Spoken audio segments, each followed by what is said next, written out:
Hello students, हम लोगों ने लास्ट 3 वीडियोस में देखा था मार्किंग स्कीम क्या होती है, 12th की क्या है। अब नेक्स्ट एक्सरसाइज फिर हम लोगों ने देखी एक्सरसाइज 2.1 के क्वेश्चन को किस तरह से डील करना है, और फिर हम लोगों ने देखा कि फॉर्मूलाज और उनके प्रूफ्स क्या हैं। होपफुली आप लोगों ने सारे वीडियोस को अच्छे से देखा होगा और उन सबको आप लोगों ने अच्छे से फिगर आउट करके अपने नोट्स अच्छे से प्रिपेयर कर लिए होंगे। क्लियर? अब ये जो नोट्स प्रिपेयर आप लोगों ने किए हैं, उन नोट्स के अंदर अब आप लोगों को क्या करना है। आपको सबसे पहले कई स्टूडेंट की क्वेरीज़ हैं कि अब हम लोग इसको किस तरह से प्रिपेयर करें। मैं आपको ये बोलूँगा आप एनसीईआरटी को फॉलो करो, आपको किसी बुक को नहीं देखना है। अभी हमारे पास में इतना ही मटेरियल आप लोगों के पास में अवेलेबल हो पाएगा क्योंकि आप कोई बुक परचेज़ नहीं कर सकते हो। समझ में आ रहा है आप लोगों को? तो आप लोग क्या करोगे, आप लोग एक काम करोगे, आप सिर्फ एनसीईआरटी को फॉलो करोगे। आपको कोई सी दूसरी बुक में जाने की ज़रूरत नहीं है। आपका बुक का 80-85% बोर्ड के अंदर आता है, पहली बात। दूसरी बात, अब जो हम लोग नेक्स्ट एक्सरसाइज करने वाले हैं उससे पहले मुझे ये लगा कि ये दोनों क्वेश्चंस मुझे आपको करवाने चाहिए। क्यों करवाने चाहिए उसका पीछे का रीज़न मैं आपको बता देता हूँ। उसका रीज़न ये है कि क्वेश्चन नंबर 12 और क्वेश्चन नंबर जो 14 है, ये दोनों ही प्रीवियस ईयर्स में आ चुके हैं, इसलिए मैंने इनको इंपॉर्टेंट क्वेश्चन की कैटेगरी के अंदर रखा है। ये दोनों क्वेश्चन जो है, इसके अंदर ये जो नीचे वाला क्वेश्चन दिख रहा है वो 1 मार्क के अंदर, और जो आपको ऊपर वाला क्वेश्चन दे रखा है वो भी 1 मार्क के अंदर आ चुका है। तो ये बोर्ड्स के अंदर ही क्वेश्चन आ चुके हैं, ताकि मैं आपको सामने इसलिए रख रहा हूँ ताकि आप लोगों को क्लियर रहे माइंड में कि ये क्वेश्चंस जो हैं वो इंपॉर्टेंट हम लोग क्यों कर रहे हैं। इतने सारे क्वेश्चंस उनमें यही 2 क्यों कर रहे हैं, ये दोनों इंपॉर्टेंट है। तो ये पैटर्न आप लोगों के अच्छे से क्लियर होना चाहिए। नहीं समझ में आता then you can ask me. दूसरी बात, तो मैं आप लोगों के सामने ये रखूँगा कि सबसे पहले तो 3 वीडियोस देखना बहुत ज़रूरी है। मैं जो भी कनेक्ट होता है, जो भी टच में आता है, मैं उसको सबसे पहले यही बता रहा हूँ। अगर वो वापस इन वीडियोस को देखना चाहता है, अगर वो 12th की पढ़ाई स्टार्ट अच्छे से करना चाहता है, तो चैप्टर नंबर 2 बहुत इंपॉर्टेंट है। आप इसको अच्छे से प्रिपेयर करो और जो भी सीक्वेंस है वीडियो सारे के सारे देखो। अब हम लोग इसको स्टार्ट करते हैं। तो मैं यहीं पर इन क्वेश्चन को सॉल्व करवा रहा हूँ, फिर हम लोग एक्सरसाइज नंबर 2.2 की तरफ प्रोसीड करते हैं। क्लियर? अब देखो क्वेश्चन नंबर 12 क्या है, तो आप लोग समझना अच्छे से। ये बहुत सिंपल है कि कॉस इनवर्स जो हाफ है, इवेल्युएट करने को बोला था। क्वेश्चन नंबर 12 जो है इवेल्युएट करने को बोला था मैं 2 साइन इनवर्स हाफ। ये जो क्वेश्चन है इसका सोल्यूशन हम लोग को निकालना है। बड़ा सिंपल है, हम लोग देख लेते हैं कैसे करेंगे इसको। आप लोग देखो कि कॉस इनवर्स जो हाफ है, अब आपको सोचना पड़ेगा कि कॉस इनवर्स में हाफ कब आता है और sine inverse half. Clear?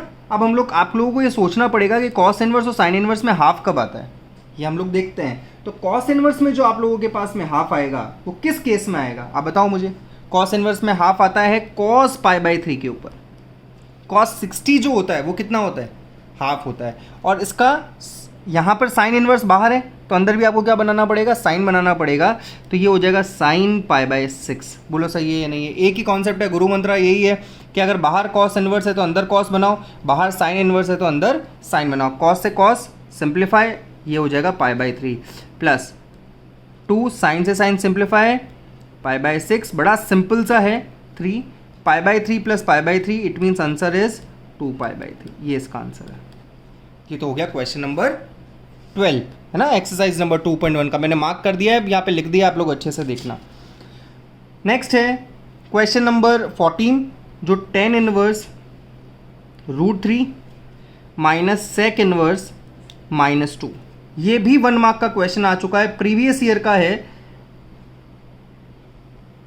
Previous years में आ चुका है। इसलिए इन दोनों क्वेश्चंस पे मैं आपको इसलिए बता रहा हूँ तो आपको आपके माइंड में ये पता चले कि आप लोगों को कौन से वीडियोस को कितने टाइम तक देखना है, कौन से क्वेश्चंस को ज़्यादा अटेम्प्ट करना है। ये बहुत इंपॉर्टेंट पार्ट है, तो आप लोग अच्छे से इसको प्रिपेयर करो। अब ये कैसे करेंगे वो मैं आपको बता देता हूँ, इसमें कोई नई बात नहीं है। मैं आपको पहले भी ये करवाना बता चुका हूँ। मे भी हो सकता है कई स्टूडेंट्स ने इसको अटैम्प्ट कर लिया हो। सो tan इनवर्स यहाँ √3 है। अब आप मुझे बताओ 10 में √3 कब आता है, π/3 के ऊपर 60 डिग्री, है ना। टेबल याद होनी चाहिए। तो बाहर 10, ये π/3 हो जाएगा। होगा या नहीं होगा? अब मुझे बताओ माइनस, सेक में माइनस ऐसे डायरेक्ट नहीं निकाल सकते हैं, है ना। तो कैसे निकालेंगे इसको, पहले मैं एक बड़ा ब्रैकेट बना देता हूँ। ये आप लोगों की बड़ी मिस्टेक होती है, यहाँ पे प्लस माइनस की गलतियाँ करते हो। In case if anything happens with the negative sign, आप सबसे पहले ब्रैकेट यूज़ करोगे। तो कैसे करोगे, पाई माइनस सेक इनवर्स 2 कर दोगे। देखो ये नेगेटिव यहाँ से निकल चुका है। अब 10 से 10 सिंप्लीफाई, ये हो जाएगा π/3 माइनस का पाई और ये प्लस का सेक इनवर्स 2 होगा या नहीं, π/3 माइनस पाए, बाहर सेक इनवर्स है, अंदर सेक बनाना है। अब आप मुझे बताओ, आप कई जनों को ये टेबल याद ही नहीं होती है, सर हमें तो साइन कॉस टेन भी बड़ी मुश्किल से होता है, तो ये कैसे टेबल याद करोगे? कोई दिक्कत नहीं है, सेक किसका उल्टा होता है मैं आपको एक तरीका बता देता हूँ, जैसे मैं करता हूँ। सेक किसका उल्टा होता है? बड़ा सिंपल है कि कॉस का उल्टा होता है। कॉस में इसका उल्टा कर लो, 2 का उल्टा क्या होता है? हाफ। कॉस में हाफ कब आता है? कि सर कॉस में हाफ तो 60 डिग्री के ऊपर आता है, तो डेफिनेटली यहाँ पे भी 60 डिग्री के ऊपर ही आएगा। बात है ये नहीं है? बड़ा सिंपल है, ज़्यादा परेशान होने की ज़रूरत नहीं है।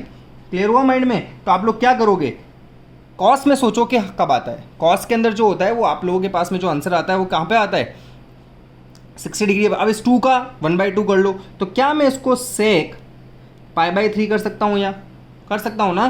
फिर π/3 माइनस पाए, सेक से सेक गया, π/3, π/3 प्लस π/3 2π/3 माइनस पाए। Take the LCM, 2π/3 minus 3π, answer is -π/3। कोई बच्चे अगर इनको शॉर्ट में करना चाहते हैं, आप इसको शॉर्ट के अंदर कंप्लीट कर सकते हो। समझ में आ रहा है? सो फाइनल आंसर इज -π/3, और इसका आंसर जो है ये ऑप्शन के अंदर था, ऑब्जेक्टिव था, तो इसका आंसर बी है ना? इसका करेक्ट आंसर जो है वो बी है। ये हमारे पास में एक्सरसाइज नंबर 2.1 के वो दोनों क्वेश्चन है जो प्रीवियस ईयर्स में आ चुके हैं। टेक इट वेरी सीरियसली, अच्छे से करो। अब हम लोग आगे प्रोसीड करते हैं एक्सरसाइज नंबर 2.3 के लिए।